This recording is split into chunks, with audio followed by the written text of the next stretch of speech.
Hi guys, welcome. स्वागत है सभी का, हार्दिक अभिनंदन है आज के इस लेसन में। साथियों, विशेषतः आपने देखा होगा कि जब हम नेट जेआरएफ या किसी भी शिक्षक भर्ती परीक्षा में बैठते हैं तो पेपर में जो प्रमुख कवि होते हैं उनका जन्म कब हुआ ये पूछ लिया जाता है, या उनका जो क्रम है वो भी पूछ लिया जाता है। लेकिन इतने सारे जो कवि हैं उनका क्रम कैसे याद हो, कैसे जीवन काल उनका याद हो, बड़ी विडंबना रहती है हिंदी साहित्य के विद्यार्थियों के लिए। लेकिन साथियों, अगर हम तरीके से देखें तो बहुत अच्छे तरीके से इसको याद भी कर सकते हैं और अपने प्रश्न को सॉल्व भी कर सकते हैं। आज इस लेसन में मैंने भारतेंदु युग के जो सभी कवि हैं उनको शामिल किया है, उनका निश्चित क्रम क्या है और उनका जन्म कब हुआ, ये सारी चीजें एक ट्रिक के माध्यम से, एक ऐसा ट्रिक बताऊंगा कि लाइफ टाइम नहीं भूल पाओगे आप। हालांकि ये जो लेसन है ये हमारे पेड कोर्स का हिस्सा भी है, लेकिन आपको यहां फ्री में दिया जा रहा है। अगर आप अच्छे तरीके से और भी तैयारी करना चाहें तो हमारा पेड कोर्स ज्वाइन कर सकते हैं, कोई दिक्कत नहीं है। नव वर्ष के उपलक्ष्य में जो हिंदी साहित्य का संपूर्ण इतिहास है वो 799 रुपए में उपलब्ध है अब मात्र।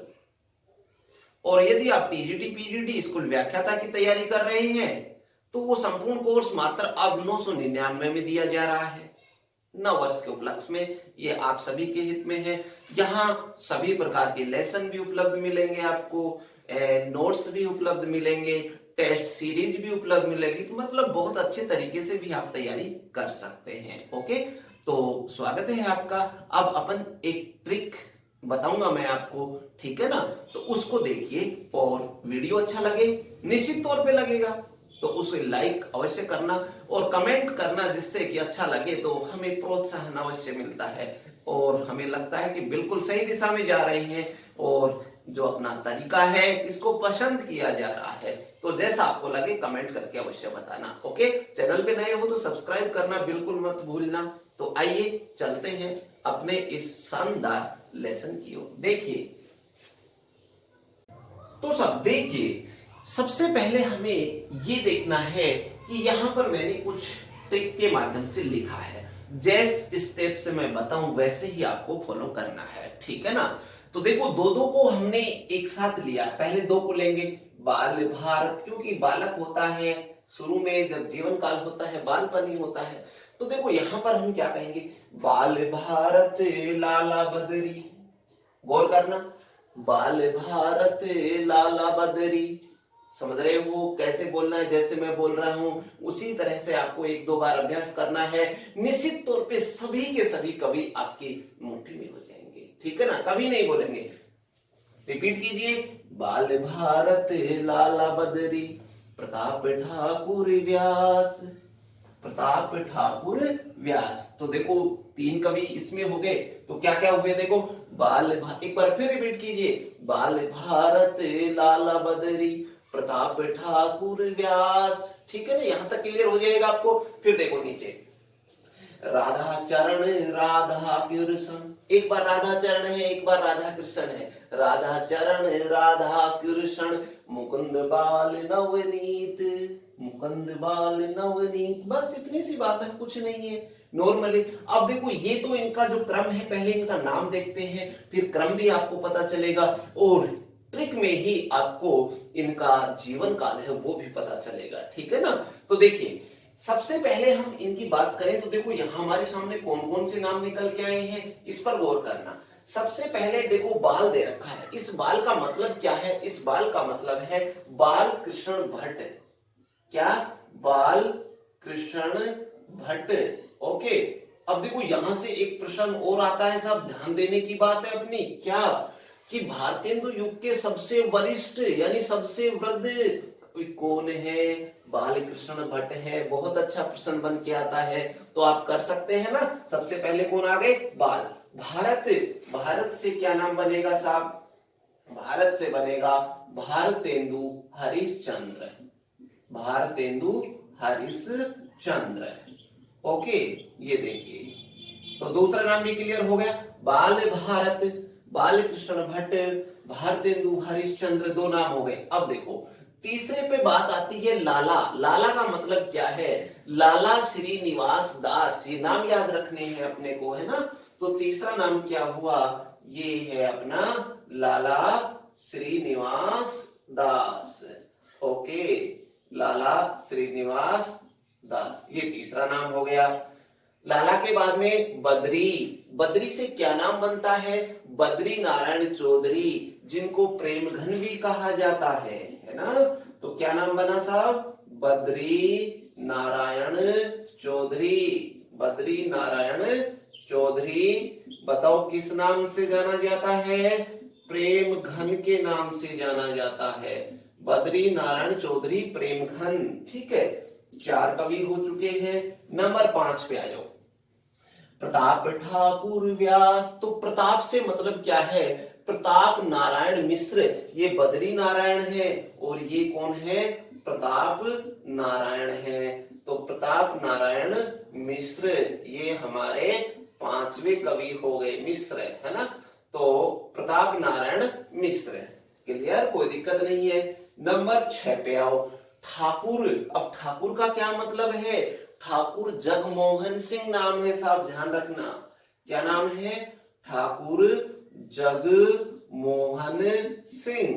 ठाकुर जगमोहन सिंह।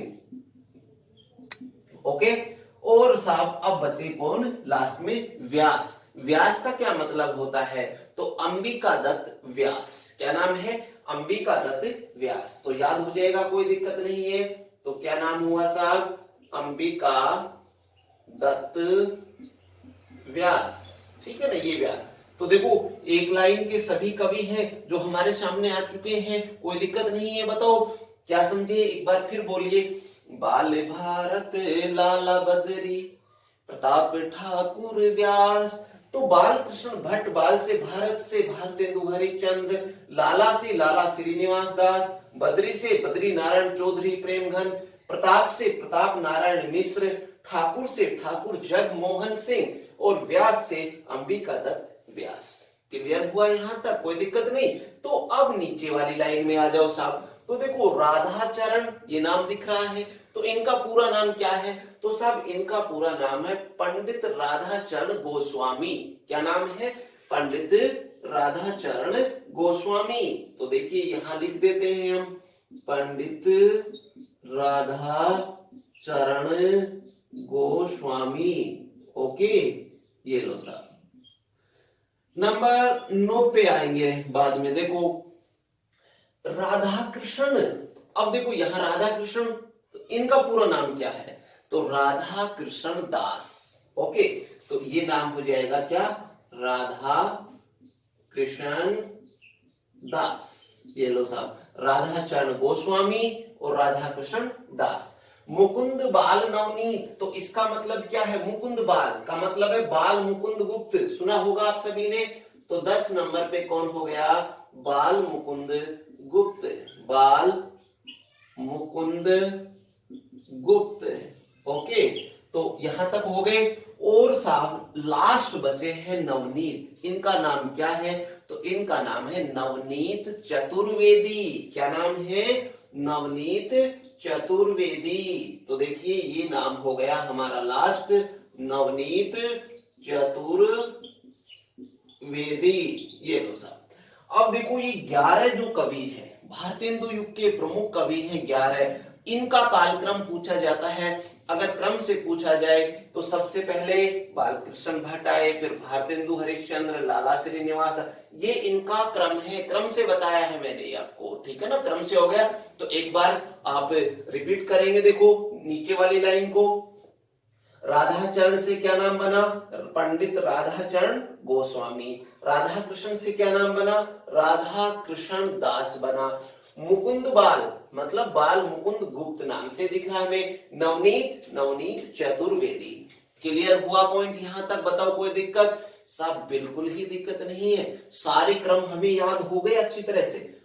ठीक है, तो एक बार आप इसको अच्छी तरीके से एक बार रिपीट करते हैं। चलो एक बार और फिर मैं आपको इनके जो जन्म है उसकी ट्रिक बताऊंगा। ठीक है, तो वीडियो कैसा लग रहा है? बहुत अच्छा लग रहा होगा, लाइक अवश्य कर देना, चैनल पे नए हो तो सब्सक्राइब कर लेना। ओके, चलिए देखो, बाल भारत, बाल भारत लाला बदरी, प्रताप ठाकुर व्यास, इस तरीके से याद रखेंगे। नीचे की लाइन पढ़ना है अब अपने, राधा चरण राधा कृष्ण, राधा चरण राधा कृष्ण, मुकुंद बाल नवनीत। ये लो साहब, ये लो, इतनी सी बातें, कोई दिक्कत नहीं। अब सुनो साहब, अब इनकी हमें जब जन्म की बात करते हैं कि इसका जन्म कब हुआ, तो गौर करते हुए चलना साहब। ये पहले मैं ये टिक कर देता हूं, जिससे आगे बढ़ेंगे अब, है ना।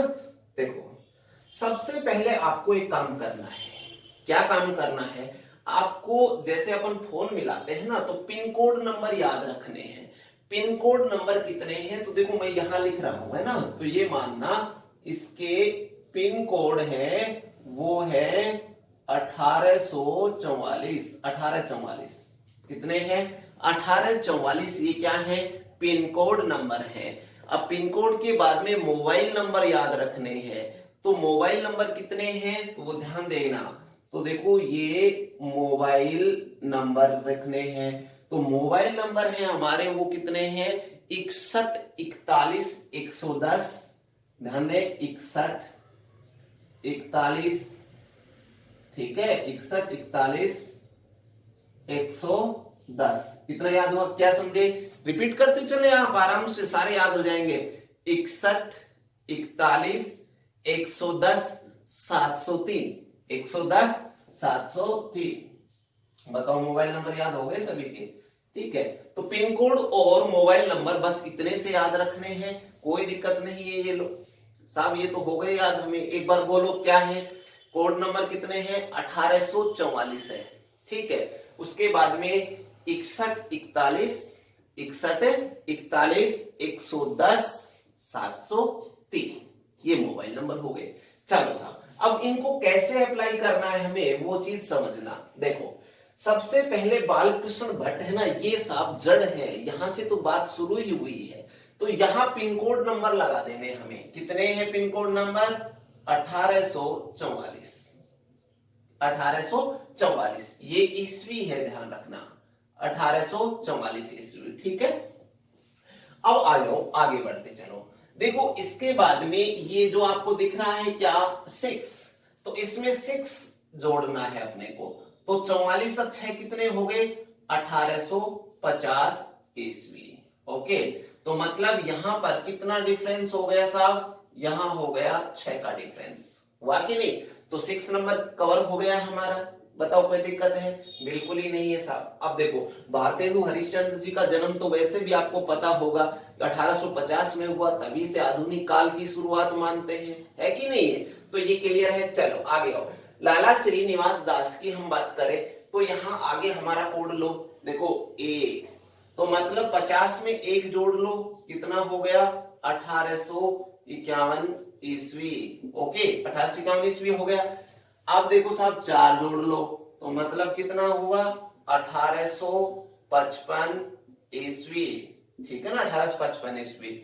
फिर कितना जोड़ना है? 1 जोड़ना है, यानी कि 1856 ईस्वी। ठीक है, और साहब फिर कितना? 1 जोड़ना है ना। तो ठाकुर जगमोहन सिंह ये कब पहुंचे? 1857 ईस्वी।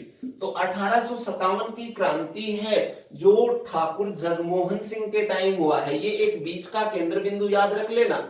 1857 की क्रांति किसके समय हुई है? ठाकुर जगमोहन सिंह के टाइम पे हुई है। बताओ, कोई दिक्कत है? बिल्कुल भी नहीं साहब, बड़े आसानी से हमने याद कर लिया है। ओके, तो देखो, ये यहां पर ध्यान देना है, गड़बड़ नहीं करनी है अपने को बिल्कुल भी। 1844 कोड हुआ, 6 यहां, और यहां कितना प्लस किया है हमने? 61 41 हो गए, 61 41 110, तो 1। तो अब इसमें एक और करना है ना। तो 1858 ईस्वी। ओके, अब कितना हुआ 61, 41 और ये एक और करना है फिर अपने को, है ना। तो 61, 41 ये हो गया 58। चलो 61, 41, यहां देखो 6, 1, 4, 1, फिर 1, फिर 1 हो गया, यहां तक हो गया। चलिए अब यहां क्या करना है हमें, यहां आपको नेक्स्ट उसमें चलेंगे पंडित राधाचरण गोस्वामी। तो पंडित राधाचरण गोस्वामी का कितना है, तो अब यहां जीरो करना है अपने को, है ना। तो जीरो तो यहां आ जाओ, कितने 58 ही रहेगा, 1858 ईस्वी, ये लो साहब जीरो, है ना। तो इनके साथ में हमने कोड कितना जीरो अप्लाई किया है। ओके चलिए आगे चलो, राधा कृष्ण दास, तो इनका कोड कितना है 7। तो देखो 58 में 7 जोड़ दीजिए, 58 में 7 जोड़ेंगे तो कितना हो जाएगा, ये 1865 पहुंच जाएगा, है ना। तो 1865 ईस्वी। ओके कितना कोड था इनका, 7 कोड है इनका। आगे चलो जीरो, तो इसका मतलब है इनका भी कितना है 1865 ईस्वी है। ओके इनका कोड कितना जीरो हुआ, और लास्ट 3, तो देखो इनका कोड 3 मतलब 1800 और 65 3 कितने हो गए 68 ईस्वी, मतलब कितना प्लस किया है 3 प्लस किया है। समझ में आई बात। तो इस तरीके से देखो हमने देखा कि अब ये मोबाइल नंबर हमारे बन गए ना, देखो कितने 61, 41, 110, 703, है ना। तो इस तरीके से जोड़ते हुए चलना है। शुरू का कोड ले लेना है 1844 ईस्वी, फिर उसमें देखो पहले 6 जोड़ लो, ऐसे जोड़ते जोड़ते चलेंगे। क्लियर हो जाएगा, बताओ कोई दिक्कत। बिल्कुल भी नहीं है साहब, ये तो पूरी तरह से हमें समझ में आ गया और अच्छे तरीके से अब याद हो गया। देखो अब ये 44, 50, 51, 55, 56, 57, 58, 58, 65, 65, 68 बिल्कुल क्रम से है। ये इनकी जन्म तिथि, जन्म काल याद हो गया सभी का, और सभी का क्रम भी याद हो गया। उम्मीद है पूरी तरीके से आपको देखो एक बार रिपीट करना पड़ेगा, अभ्यास करना पड़ेगा, 2 बार अभ्यास कर लेना। फिर कभी भी भारतेंदु युग के इनका क्रम आएगा तो यहां से कोई भी प्रश्न आता है, आपका कोई प्रश्न गलत नहीं होगा। एक बार आपको अभ्यास करना है, ये ट्रिक याद रखना है, पिन कोड मोबाइल नंबर याद रखना है, बेड़ा पार। ओके तो ये था दोस्तों अपना एक बहुत ही शानदार लेसन। कैसा लगा अवश्य बताना। ओके और हमसे जुड़ना चाहते हैं, ऐसी तरीके से पढ़ना चाहते हैं, एक परफेक्ट तैयारी करना चाहते हैं, तो वरदान डिजिटल क्लासेज के पेड कोर्स में भी आपका हार्दिक अभिनंदन है। किसी भी प्रकार की जो क्यूरीज है उसके लिए आप संपर्क भी कर सकते हैं। Okay thank you very much. मिलते हैं नेक्स्ट लेसन के साथ में जल्दी ही।